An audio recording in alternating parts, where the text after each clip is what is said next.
Magandang hapon sa inyong lahat. Ito ang Noli Me Tangere. Kabanata 56. Ang kapahamakan. Ako si Julian Simbulan. Ako si Adrian Sia. Isimula ang kabanata sa isang hapunan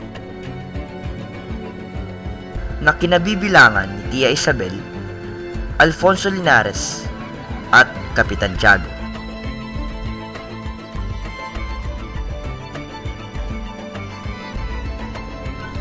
Lahat sila naghahapunan, maliban lamang kay Maria Clara na naiwan sa harap ng piano.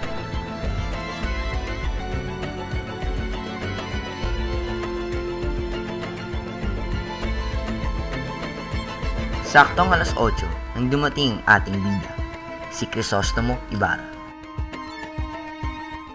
Noong mga sandaling iyon, ay may narinig silang sunod-sunod na putok. Bang!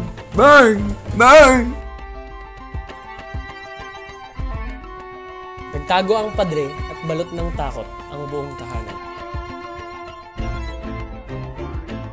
Hindi na mapinta ang emosyon ng lahat. Nagmamadaling pumasok sina Kapitan Tiago, Linares at Isabel mula sa bulwagan. Nagsigawan sila ng, "Tulisan! Tulisan! Kapasukin nyo kami!" Nagsisisigaw si Tia Isabel ng Kyrie Eleison o Lord have mercy. Lumabas si Crisostomo mula sa bahay ni Kapitan Tiago. Balisa, ngunit nagmamadali. Nakarinig siya ng ilang ingay ng mga gwardya sibil. Nagtungo siya sa kanyang bahay. Nilikom ang pera at alahas mula sa kahang bakal at nagsukbit ng baril. Ngunit sa hindi inaasahan, dumating ang gwardya sibil. "Buksan ninyo ang pinto sa ngalan ng hari!"